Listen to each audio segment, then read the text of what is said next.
Christmas was coming. One morning in mid-December, Hogwarts woke to find itself covered in several feet of snow. On Christmas Eve, Harry went to bed looking forward to the next day for the food and the fun, but not expecting any presents at all. Harry picked up the top parcel.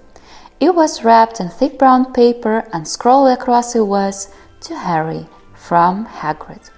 I told her you didn't expect any presents, and "Oh no," he groaned. "She's made you a Weasley jumper."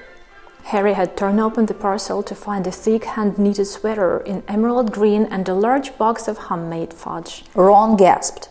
"I've heard of those," he said in a hushed voice, dropping the box of every flavor beans he'd gotten from Hermione.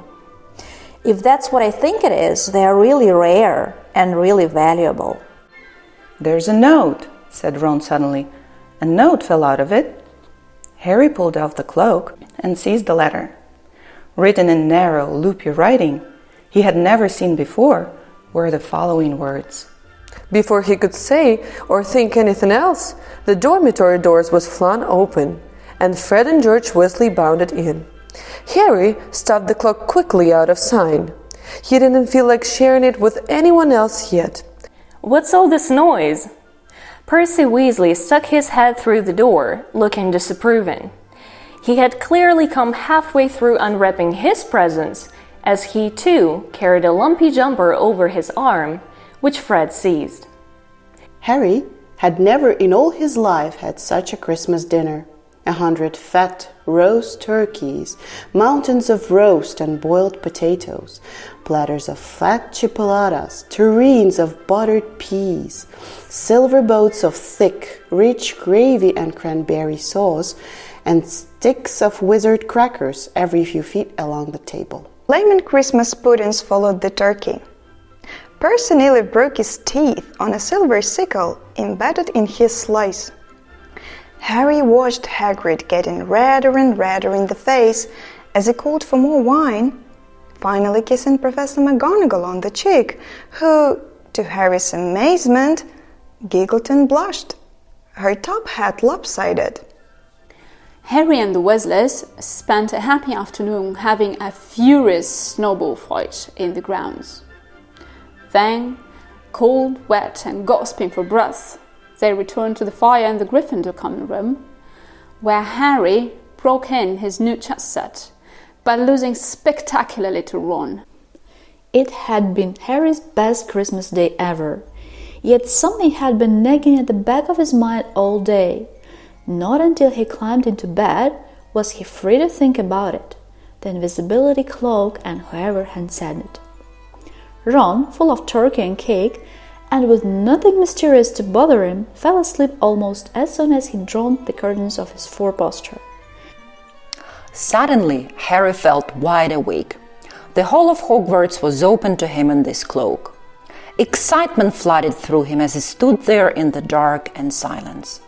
He could go anywhere in this, anywhere, and Filch would never know. Ron grunted in his sleep. Should Harry wake him? Something held him back, his father's cloak. He felt that this time, the first time, he wanted to use it alone. The library was pitch black and very eerie. Harry lit a lamp to see his way along the rows of books. The lamp looked as if it was floating alone in midair, and even though Harry could feel his arm supporting it, the sight gave him the creeps. The restricted section was right at the back of the library. Stepping carefully over the rope that separated these books from the rest of the library, he held up his lamp to read the titles. He had to start somewhere. Setting the lamp down carefully on the floor, he looked along the bottom shelf for an interesting-looking book. Panicking, he heard footsteps coming down from the corridor outside. Stuffing the shrieking book back on the shelf, he ran for it. He passed Filch almost in the doorway. Filch's pale, wild eyes looked straight through him, and Harry slipped under Filch's outstretched arm and streaked off up the corridor, the book's shrieks still ringing in his ears. He came to a sudden halt in front of a tall suit of armor. He had been so busy getting away from the library, He hadn't been paying attention to where he was going. Perhaps because it was dark, he didn't recognize where he was at all. There was a suit of armor near the kitchens, he knew, but he must be 5 floors above there. It looked like a disused classroom. The dark shapes of desks and chairs were piled against the walls, and there was an upturned wastepaper basket. But propped against the wall, facing him, was something that didn't look as if it belonged there. Something that looked as if someone had just put it there to keep it out of the way. It was a magnificent mirror, as high as the ceiling, with an ornate gold frame, standing on 2 clawed feet. There was an inscription carved around the top. Erisid stra ebru oit ube kafru oit on bozi. His panic fading now that there was no sound of Filch and Snape, Harry moved nearer to the mirror, wanting to look at himself but see no reflection again. He stepped in front of it. He had to clap his hands to his mouth to stop himself from screaming. He whirled around.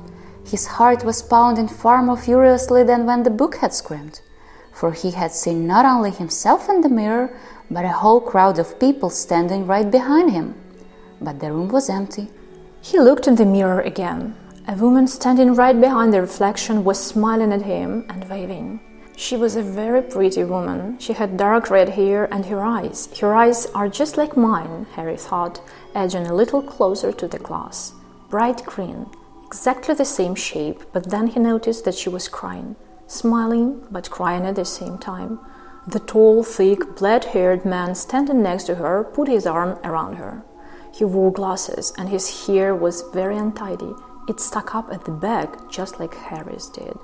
Harry was so close to the mirror that his nose was nearly touching that of his reflection. "Mom," he whispered, "Dad?"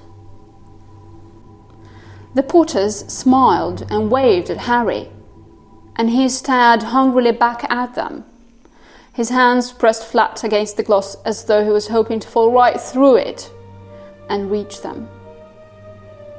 He had a powerful kind of ache inside him, half joy, half terrible sadness. How long he stood there, he didn't know. The reflections did not fade, and he looked and looked until a distant noise brought him back to senses. He couldn't stay here. He had to find his way back to bed. He tore his eyes away from his mother's face, whispered, "I'll come back," and hurried from the room.